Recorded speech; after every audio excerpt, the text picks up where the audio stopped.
Assalamualaikum warahmatullahi wabarakatuh. Waalaikumsalam. Perkenalkan, nama saya Agung Prabowo dari Kompas Komunitas Paralayan Kudus. Di sini saya posisinya sebagai pelatih saat ini ya. Mau ya cepat. Pak Fahir. Terima kasih. Assalamualaikum warahmatullahi wabarakatuh. Saya Muhammad Farhan Farik. Di sini saya sebagai PLT Ketua Kompas. Dan Pak Agung sementara sampai ada turun.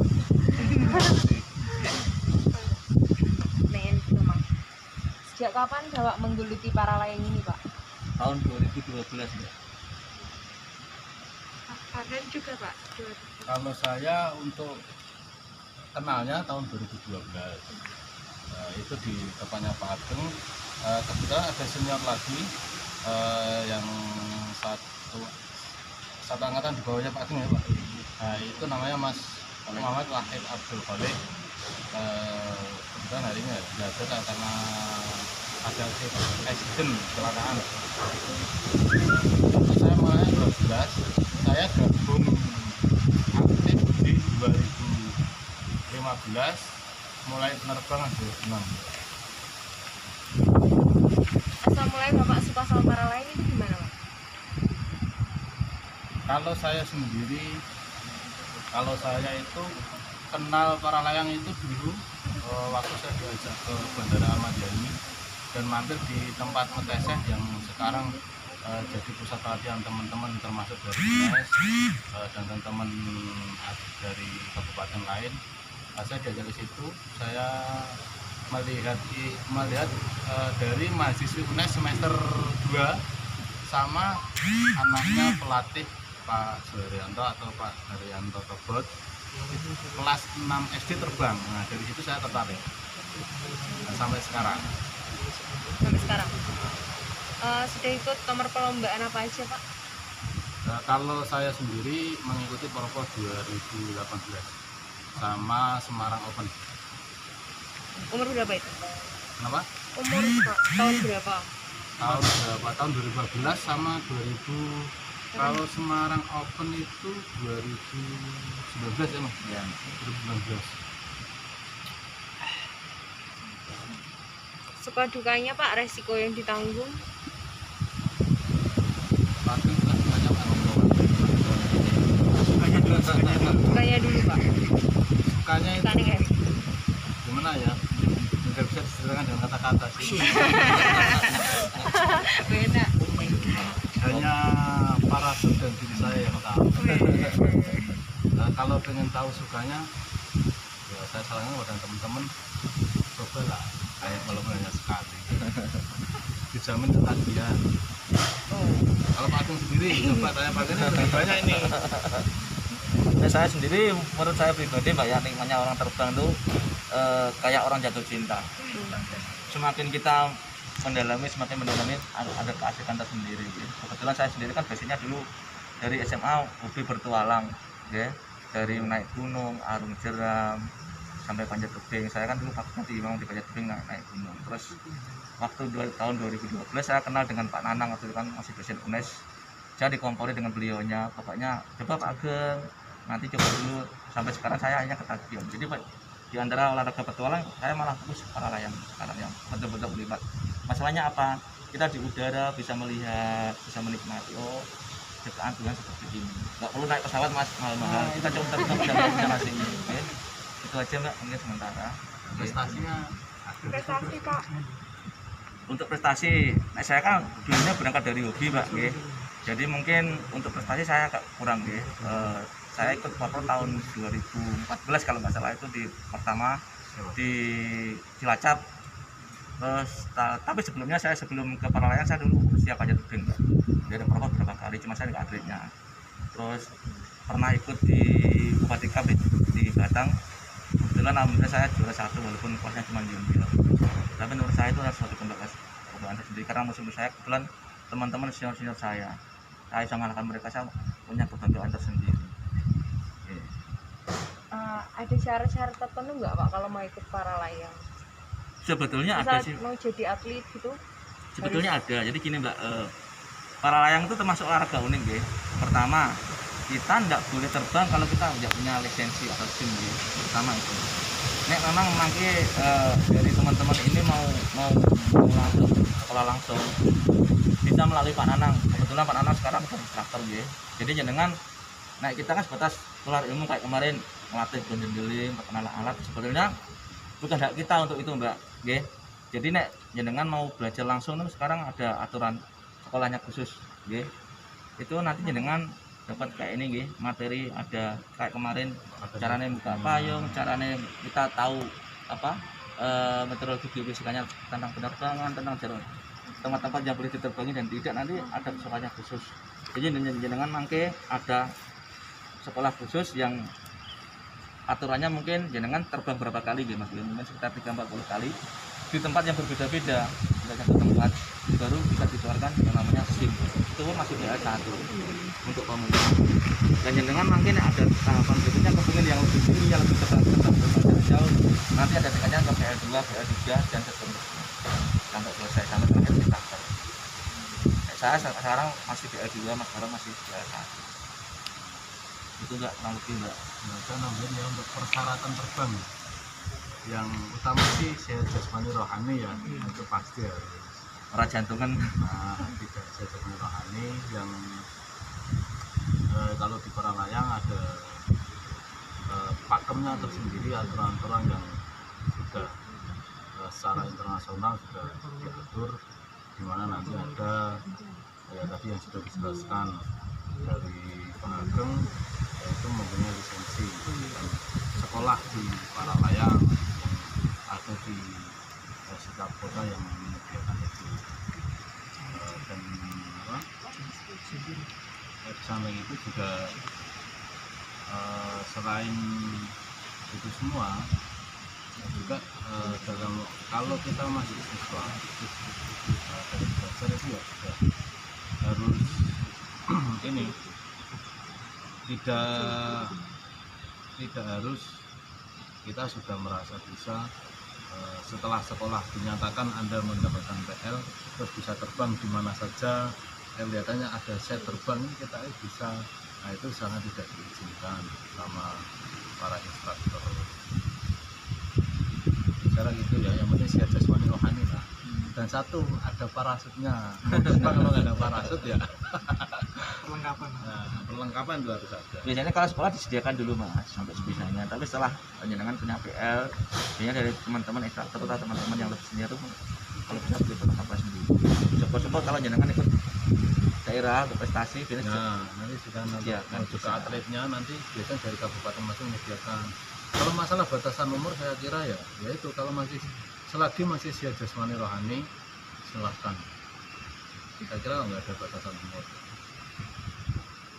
Yang tua-tua ada ya kan ya. asik banyak yang lalu lintas sekarang banyak terbang kan. Malah lebih asing loh daripada yang muda. Lebih santai. Jadi tidak ada batasan umur. Cuman biasanya para layang itu saran 15 tahun ke atas Mas rata-rata. Karena mungkin emosinya dan apanya masih belum terkontrol kalau saya segitu Mas. Nah ya ada tes psikologinya sih kalau kayak gitu, kayak semacam itu. Nah sebenarnya sim sepeda motor aja sekarang kan ada tes psikologi, ada psikotesnya. Berarti nggak ada kasus yang anak yang fobia tinggian ikut gitu. Nah makanya itu dari itu sebelum kalau memang ya betul pertanyaan bagus. Oke.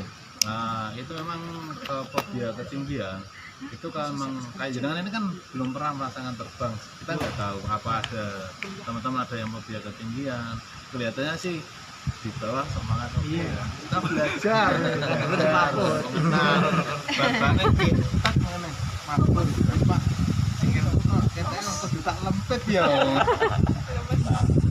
Kalau biasanya itu tandem mencoba terbang jadi penumpang. Oh sama Berdua jadi penumpang. Nah itu kalau mau merasakan fobia Anda hilang benar-benar, silahkan sama Pak Nanang tandemnya. Ada pengalaman di tandem sampai sebegitunya, tapi akhirnya dia jadi berani dan akhirnya ketagihan. Ada yang pernah di tandem seperti itu dan akhirnya mau malah ingin belajar di atas ya ada yang muntah, ada yang pipis di celana, ada yang tiba-tiba pingsan. terus sadar lagi teriak pingsan ya. Kalau masalah cerita itu coba di Pak Nanang banyak cerita. Ya, itulah di antaranya. Biaya yang dibutuhkan Pak kayak beli alat gitu itu berapa ya? Sebetulnya gini Mbak Ge, nah masalah alat itu kan relatif tergantung orangnya. Semua olahraga menurut saya ada yang dibilang murah, dibilang mahal, sesuai kebutuhan. Cuman nah, menurut saya pribadi dengan Mas Badan, olahraga paling termasuk olahraga mahal kalau kita secara pas pribadi, bukan secara organisasi atau mungkin dari keolahragaan ya. Itu tergantung jenisnya Mbak ya. Jadi para layang tuh kayak payungnya, kayak Haruna itu kelas-kelasan modelnya. Jadi ada yang mungkin kelas A, kelas B, kelas C. Jenengan pengennya kan gambaran kurang lebih ya, payung tuh kisaran 30-40 dapat payungnya. Harusnya itu antara 10 sampai 15. Cadangannya itu antara 8 sampai 10 juta. Jenengan rank-rank piyambak berapa totalnya? Segitu. Gitu. Nek anggone kita mungkin saya kan selain pekerja biasa, mungkin jenengan kantor mahasiswa, nek yang mungkin kantong tebal nggak masalah, tapi nek anggone yang mungkin untuk kuliah udah susah, mungkin agak berat. Mungkin salah satunya solusinya guys, jenengan nek minat ya gabung ke klub yang udah besar atau ke masing-masing kabupaten yang sudah punya organisasinya ke para layang. Insya Allah mungkin jenengan bisa agak teringankan untuk masalah harga payungnya. Dan perawatan khususnya apa itu Mbak? Jelas ada Mbak, sama sebenarnya. Cuma sama satu adalah tidak boleh kena air kalau untuk payung. Kenapa kalau kena air? Dalam Kenapa kalau memang kena air? banyak khusus tidak boleh kena air.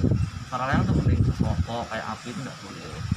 Terus perawatan juga harus tempat yang kering, tidak boleh kena panas langsung, tidak boleh terlalu dingin, tidak di dalam kamar aman. Yang penting tidak boleh lembab. Masuk rokok itu. Iya, masalah satu lubang itu mengaruhi kan dia tekanan angin kan terlalu. Kalau lubang kena berapa kan sudah apa daya anunya kurang. Itu sebenarnya ada itunya juga namanya apa untuk parasut sendiri itu juga ada masa pakainya. Jadi ada masa prioritas.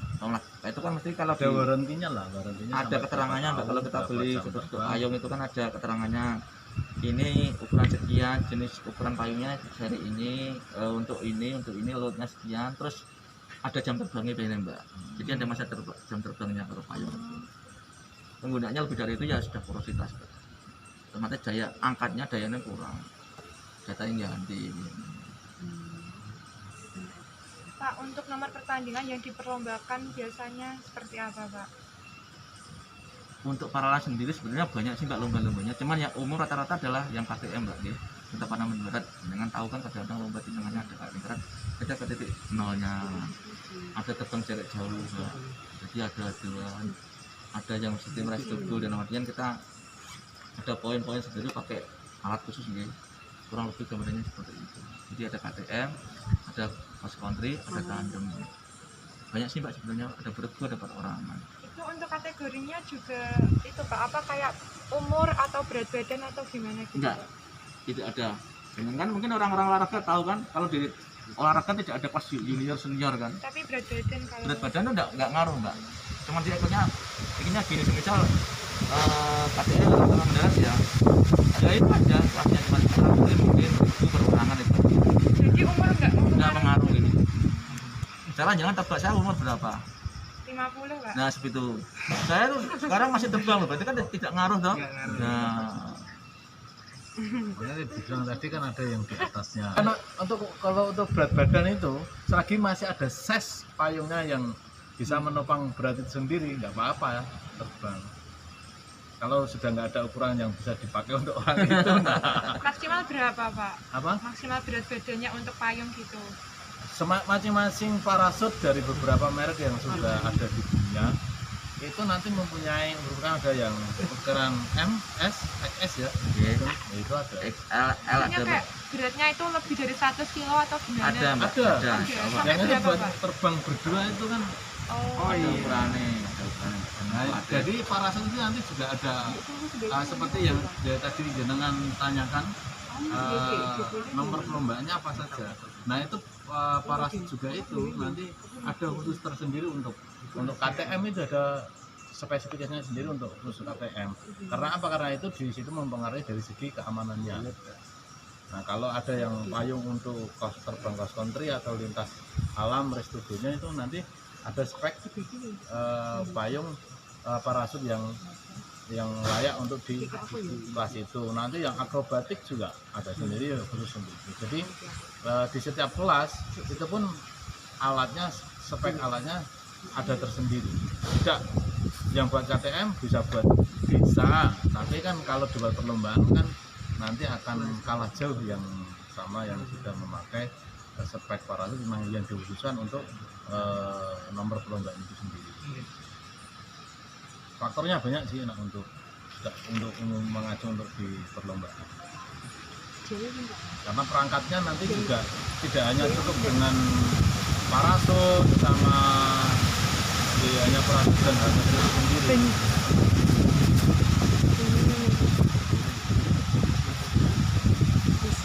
Untuk pembinaan atletnya di Kudus itu gimana Pak? Bapak kan sebagai pelatih sama ketua para layang gitu. Apa? Pembinaan atletnya itu gimana, kayak programnya, program latihan berapa kali, terus gimana gitu? Nah sebenarnya saya menambahin ya, saya hanya menceritakan sedikit untuk ini khusus Kudus sendiri ya. Ya.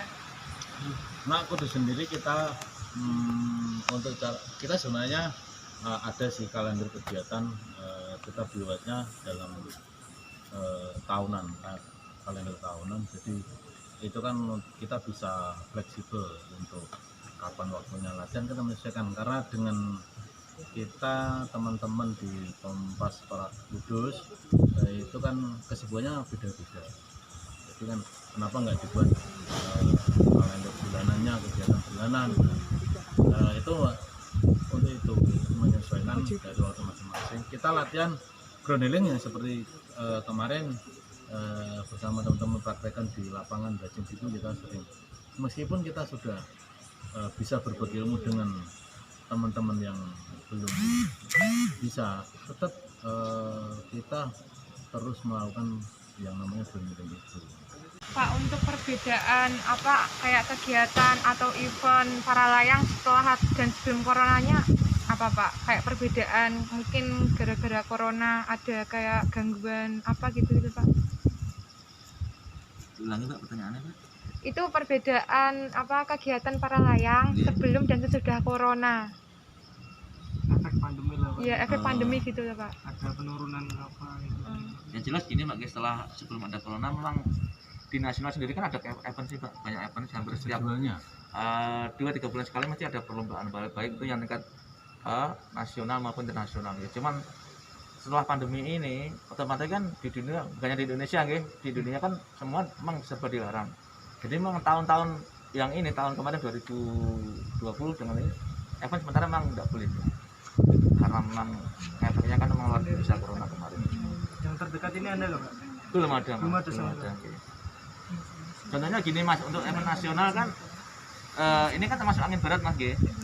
Di Indonesia itu di Pulau Jawa itu yang masuk ke lokasinya yang paling bisa itu Parangtritis Mas, di Paris. Itu biasanya bulan Maret pasti ada lomba, tapi tahun ini tidak ada sama sekali. Itu banyak ada gantole, ada para layang, ada para motor, komplit lah. Dengan cara pokoknya. Nah jadwalnya kegiatan perlombaan itu tetap ada. Yang kemarin yang 2000 mestinya pandemi 2020 ya. Yang 2020 itu sudah ada keluar jadwalnya. Yang itu kan ada yang event besarnya itu kan kalau nggak salah itu ada 4 kali Di mana? Nah itu 4 kali yang untuk itu kan nanti setiap event ada penilaian untuk menentukan rekor ranking nasional dan internasionalnya. Jadi nggak semua perlombaan tercatat untuk masuk rankingnya. Nanti kan itu mempunyai rankingnya, untuk ranking dari atlet itu sendiri secara itu di setiap perlombaan yang eventnya internasional baik yang nasional. Kalau untuk perlombaan sendiri sih di setiap ya ada lomba seperti tadi yang diceritakan Pak Agung, ada beberapa cup, ada yang apa dari instansi kepolisian juga ada, yang dari itu ada. Kalau untuk efek pandemi ya jelas mengalami penurunan. Kalau nggak turun ya berarti masih di atas, nggak landing namanya. Kalau para layang pasti ada penurunan, turunnya ke landing. Kalau penurunannya enggak, sempat ada virtual, pernah ada sekali virtual tuh, Pak Agus itu. Ya. Nah itu Pak Agus bisa dapat dari Pak Agus, ada virtual perlombaan ada pernah. Tapi untuk lokasinya saya alias lupa, ya nggak ingat. Itu ada. Ya jelas ada tambahan Mas ya. Termasuk para layang nih yang KTM termasuk Indonesia atau termasuk di sejauh ini. Kebetulan juara dunia selalu untuk KTM-nya ya, Pertemanan Darat ini baik cewek maupun cowok rata-rata memang masih masuk 10 besar lah di dunia ini, termasuk diperhitungkan.